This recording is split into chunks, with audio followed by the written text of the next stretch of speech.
Hey, this is Meredith Elliott Powell, and you know what time it is. It is 8 a.m. Eastern, Saturday morning, my favorite time of the week. It is time for Sales Logic. Hanging out here with my partner, Mark Hunter. How are things going, Mark? Things are going great. So much learning to be done, so much learning to be shared, so many opportunities out there. We got a great show. We're going to be talking about the best sales advice ever. Yeah, I can't think of a better show. Now, you and I were just talking in the green room. I think it's great. I mean, you're doing something kind of cool this weekend. Well, yeah, I'm participating in what's called the Achiever Circle. Mark LeBlanc, good friend of both of ours, he does about 3 or 4 of these a year. And it's really a deep dive into kind of how you do things, why you do things. And it's online. And I was participating yesterday, goes much of the day today. I'll squeeze a run in just between the show and the start of Achiever Circle. But yeah, it's a great learning experience. Again, we all have to be continuously learning. Yeah. That's why I wanted to draw attention to it. I think it's so important to invest in yourself. And one of the best ways you can invest in yourself is join the Sales Logic Mastermind, which we will talk more about. But let's go ahead and start the show.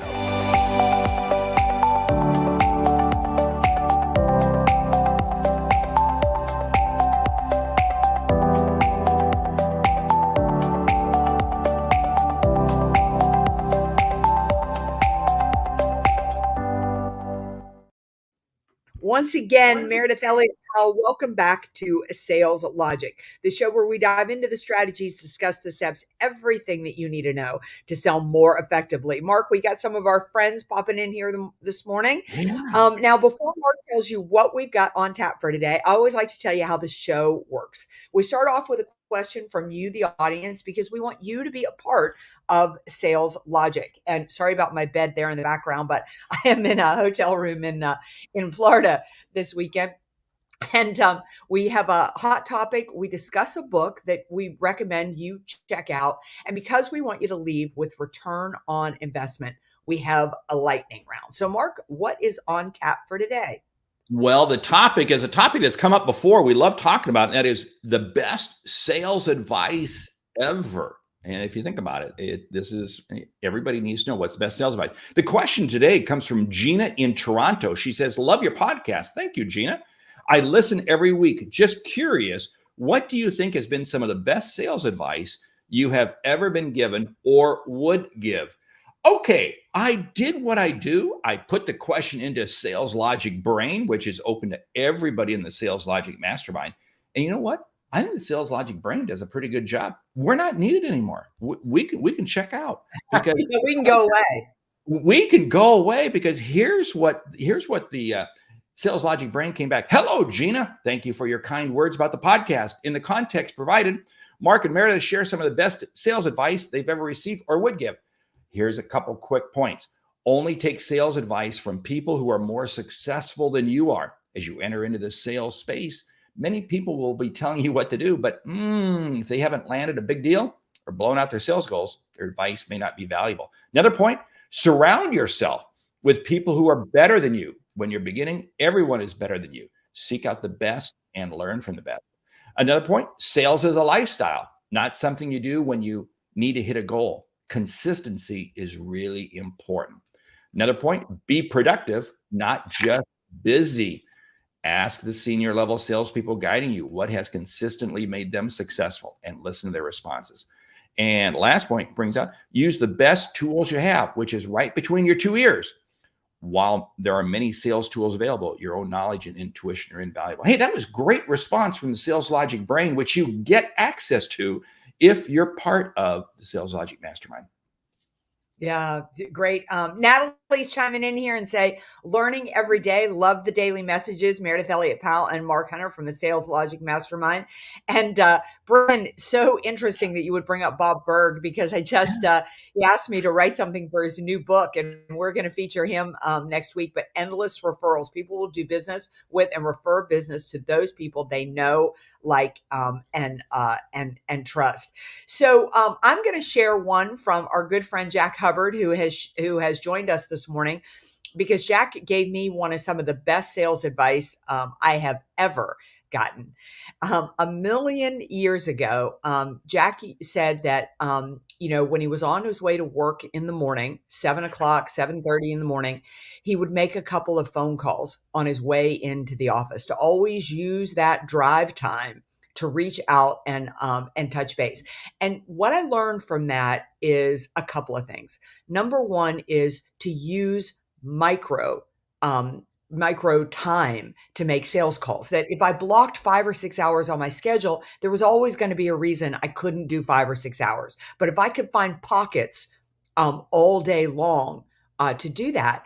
And the second is that the consistency of it is that Jack would go to, and Jack, I may be a little bit off on this, but this is what I got. And to this day, I mean, oh my Lord, that's probably 30 years ago that Jack gave me that advice. But if you got in a car with me, you would always see that I have my phone ready to go and I make a couple of calls on the way to whatever destination that I'm going to. Work like a charm. I'm going to add to that. And this came up yesterday in the session I was attending with Mark LeBlanc. He made the comment, he said, don't let the endables get in the way of the repeatables. Okay, let me break that down. What do we mean by that? He says so many times what happens is we get caught up. Oh, I got to get this taken care of. I got to get this done. And what happens is we focus on that and we don't do the repeatables. The repeatables, the sales calls you need to make every day. Because as Jack said, it's the consistency. It's using those micro moments. The key to sales success is being consistent in what you do. And it's amazing when you do, when you are consistent, it is amazing at the results you will achieve. Yeah, yeah, I love this one from Joshua. Add value to your customer. Place their success equal or above your own. Joshua, let me tell you why I love this. I'm going through a kind of a rough patch right now, and I've really been trying to work on. I've got to do some work on my own mindset. And when I was a kid, my mother used to say to me, "It's funny you grow up and your mother turns out to be everything she ever said was right." But my mother used to tell me that the fastest way to get past your own challenges in life is to focus on other people and really trying to add value at that level. And I think that's one of the most important things that we could do in sales. My particular challenge isn't in sales right now, but it's where I'm trying to focus my mindset and work on my own head. But anytime I ever have a client whose pipeline is slow and they're doing the behaviors they need to be doing consistently. We all go through kind of the death valley of sales. You're working your tail off, and for some reason, the deal flow just stops. That is the time you've got to turn around and think about adding massive value to your current customers. Number one, it will make you feel better. It will shift your mindset because you're not worried about your own pipeline. You're so focused on them. The other is the more you give in sales, the more you will end up getting in sales if your heart is in the right place of giving. So true on that. Zig Ziglar has a couple lines. He says, the fastest way to achieve your goals is to help others achieve their goals. I love that. And that's kind of a throwaway line. We think that's so easy, but then you got to do it. But here's the one that anchors it, I think. He says, many times the problem with the problem is how we approach the problem. And we just have to look at things a little bit differently. And sometimes in the best sales advice ever, and I'll never forget this, being able to sit down and talk early in my career with one of my mentors. And I was resistant to having a mentor early in my career, and it hurt me. It hurt me significantly. When I finally accepted the fact that I needed a mentor and began listening to them, it's amazing how the problems I had got shifted completely. The context, the perspective, everything shifted. And it was amazing at how my level of success and achievement was able to accelerate significantly. The key is, who are you listening to? Yeah, I love this, Jack. You're exactly right. Always make a call in the evening when you put on your coat to go home. So true. I have just become of that because of that sales advice. I associate the car with sales calls. If I get in the car, I am making some level of a sales call, and that diligence of doing it day in and day out. And to that end, for the audience, when do Mare and I talk? When Mare is in her car. It is almost always we're talking when Mary's in her car. Now, let's stop and think about it. This is about using your time. You got to set your day up to win, because so many times the best sales advice, people would say, oh, well, what's the best technique? What's the best? It's just using your own time. It's Yeah. how you use your own time. One of the things that the sales logic brain said was, are you productive or are you busy? It's easy to be busy, but are you productive? And it's So how you use your time. I'm on a goal this year to run 1,000 miles. I signed up for a half marathon in a few weeks. And so anyway, and you know what's funny is it now the runs are starting to get longer, so it's taking time, but it's forcing me to become even more exact with how I use my time. And I'm actually finding myself, even though I'm taking probably an extra hour and a half out of my day for my runs, I'm becoming more and more productive, because those moments I'm working, I'm even more. So it's about time management, without a doubt. yeah, I think the other thing, I think another great, really great piece of sales advice that you already mentioned, that is so important, is pay attention to who you are surrounded by. Like, you want to be the worst salesperson in a group of really amazing salespeople. I was hoping, I'm in Florida for the weekend working, and I was hoping to go to a tennis camp while I'm down here. It didn't quite work out, so I didn't get to go. But one of the reasons I wanted to go was it's a tennis camp that's a level above me, and being in a situation that is a level above me will push me to another level, push me to perform at another level. Back in the day when we used to train with Jack Hubbard, he would have us go out and we would observe one another on sales calls and then give coaching advice.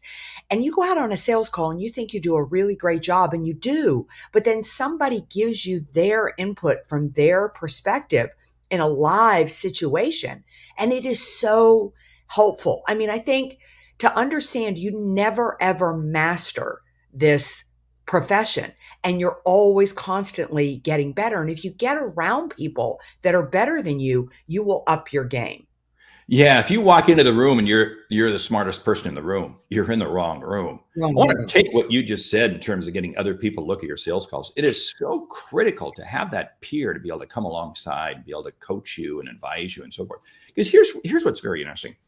When they do that, they're going to see things that, wow, you hadn't even thought, because you're in the moment. This is just who you are. But the same token, when you help somebody else, you're actually going to be elevating your game. It is so important to have that peer set, to have that people where everybody is learning from each other. This is the mark between a absolute top performer and an average performer. Top performers always view there's something to be learned. There's always something to learn. Average performers look at things and go, yeah, there's nothing. There's nothing here. It's one of the reasons I'm participating in an event this week, Achiever Circle, because I want to up my game. I want to be continuously upping my game. And of course, that's side, yeah, it's why we like Sales Logic Mastermind, because even you and we get insights out of Sales Logic Mastermind from the other members. We love it. Well, I think that's another great piece of sales advice. Is I want to comment though on Bryn's here. Our core message to our clients is to detach from what the prospect is worth to you, and attach to what you are worth to the prospect. I want such a great piece of advice, Bryn. And if you want to understand how to use LinkedIn and social media to master the sales process, please follow Bryn Tillman. She's amazing. Anyway, years ago, when I was in banking, I blew up a deal. I mean, really, really bad. I mean, so bad that the chairman got involved and I had a big black mark next to my name. I was not going anywhere in that company. And literally, I kind of thought I was going to get fired. I didn't get fired. But at that point, I had to give up. Like, my mindset before had been about what sales was doing for me and how it was positioning me to move forward in the company. And when I screwed up, I had to detach from that. And all I could care about was my team and my customers. All I could do was just help, because it was over for me. Crazy thing is, by the end of that year, I wound up with a huge bonus and a massive uh, promotion that ended up changing the trajectory of my life. That detaching is powerful. This is not about you. Okay, there's something powerful in that. I mean, I too had a situation like that. I mean, it was ugly, and I got called in to the president's office, sat down, and I too thought I was going to get absolutely fired. Yeah. And I had a great job at the time. And you know what's interesting is coming out of that, there were some dark days, but I came Yes. out a much stronger leader. And you're right. I had to shift my focus to my team because suddenly I was in the doghouse and I had to elevate my team. And it was very interesting. But as I elevated my team and I elevated the customers I was working with and all the other departments in the company, it began to shift my thinking radically. And it moved me to another level. And this is the key thing. Everybody's going to go through life. We're going to have deals that don't go through. We're going to have things that flop. We're going to have plenty of mistakes. That's not the problem. That is not that. Celebrate the defeat, celebrate the loss, and learn from it. It only becomes a loss. It only becomes a defeat if you don't learn something from it. And again, I know it's easy to throw that away, but I tell you what, I look at situations and I go, I am as such a smarter, okay, that's a relative term, person today because of the failures I've had over the last umpteen years. We got a great conversation. John Register jumps in. He says the other thing that I have been doing is investing in professional development. It is. It's. We have to be learning 24/7. I have a feeling I know you well enough that you've got a stack of books that you're trying. I've got a stack of books, hard copy books, and I've got a stack on my Kindle that it's amazing. But I love reading because we have to be continuously upping our game and finding out. It's interesting. He said, John says, I found out that I have a contextual model. My team was shocked. They said many inspirational, motivational speakers don't.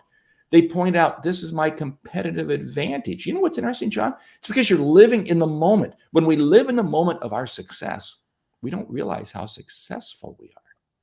And that's what I love. But John, you're continually upping your game. Love it. Yeah, I love that. I think that I think in John, I what you're saying here, and probably the biggest piece of advice I ever got. I mean, another one is that if I listen to my customers, I will find the path to profitability. Um, is that there's a lot of times that people do business with you because they understand you. I mean, because you understand them, not because they understand you. And far too often, I see salespeople trying to pontificate everything they can do for the customer.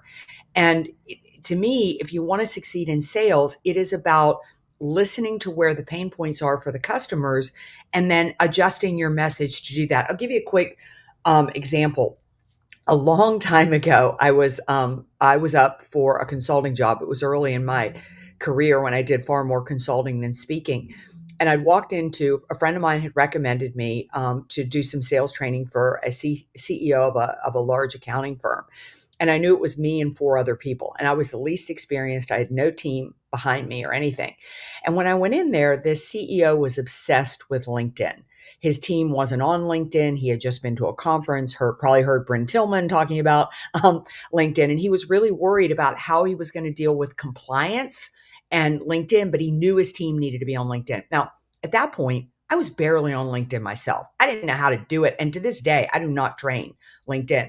But as I sat there in that meeting room, I thought, we are not going to talk about sales training. This guy needs to talk about LinkedIn. So I said, I'm not an expert in LinkedIn, but I have some contacts and people through National Speakers Association I really believe could help you. Would you like for me to make that connection? And I saw his whole body relax. And when we did that, we talked this much about that consulting job and so much more about what my friend could do for him. And I ended up getting the contract. And I really believe that I got that contract. I know, in fact, because he felt heard. And while I always think that that is important, you need to understand from our research that we do around uncertainty, being heard in an uncertain marketplace, people do not feel they have a voice right now. And if you can be the salesperson who really listens, but the only way I know that you listened to me is if you can hear what my problem is, even if I'm not really clear about it, and then be able to articulate how to help me with that problem. And that means not having commission breath. Our good friend Larry Levine loves to talk about commission breath. And it's because you're trying to put the commission first. You're trying to close the sale. When we go in and we just listen to the customer, and we listen to the customer because we're confident that we have the ability to help the customer or can refer them to somebody who can help the customer. But either way, we help the customer. And you're confident in knowing that things are going to work out. You know what's interesting? The best sales advice I've ever heard came from a person who, when I remember early on in my career, I missed my quarterly number. I thought I was going to get fired. And he said, you know what? Play the long game. Play the long game. There are going to be quarters that are down. There are going to be quarters that are up, but you play the long game, develop your customers, and things will materialize. Absolutely terrific. We got a great show. We got so many great comments coming in, but we need to kind of be moving along here. Hey, the book. Should we talk about the book? Yeah, it's our good friend Corey Perlman's brand new book. I'm so glad you've got it there. Authentically social. And really, I just finished the book. It is in essence about how your competitive advantage is to bring yourself to social media, how to be you on social media. And this is not just being you on social media, but what I love about the book is it applies to sales. I'll tell you what, now more than ever, authenticity is so critical in sales because, again, the customers have options. Customers have options in terms of they can buy a solution from somebody else. We have to break through with our personality. Unless you're the crazy aunt or the weird uncle, you've got one that you can leverage. And people want to create that connection. Just as we have an audience here on Sales Logic, why is our topic, is our advice? Okay, we'd like to think our topic and our advice is good, but hopefully it's because you're connecting a relationship to Meridith and myself. And that is so key. Best sales advice ever. It's not the product you sell. It's the solution you provide to help the customer see and achieve what they didn't think was possible. So anyway. Yeah, I think Hey, there's nothing. I was just no, going to no, add. Anything. I don't think there's anything better than I had a prospect ask me the other day. They said, "Have you ever been in a sales call where it turned out that this wasn't the right fit for you?" And it was actually for a speaking engagement. And I said, "Yeah." I said, "Let me give you two examples." I said, "I've been in a situation where it wasn't the right fit for me, and I did it anyway." Colossal failure. And I've been in it, and I said, what I learned from that is when it is not the right fit for me, I pass it on. And so I think that there's, what people want is to be able to trust you.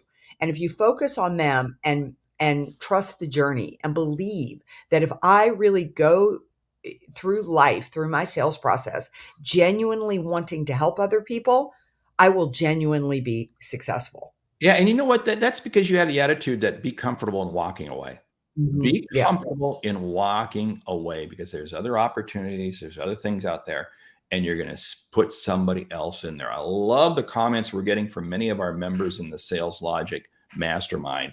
Hugh jumps in. It's the failures we learn from that make us better. Two choices, win or lose. Find those that help you invest in yourself. Fail forward. I love failing forward because I tell you what, it's interesting, but if you look at every great company, whether it be Microsoft, whether it be Apple, whether it be Tesla, you can go down the list. Every one of those companies have had major failures along the way. But what do? They just regroup and carry on. And that's what we have to do as individuals. Hey, ready for the lightning round? I am. Top strategies for increasing your performance in this quarter.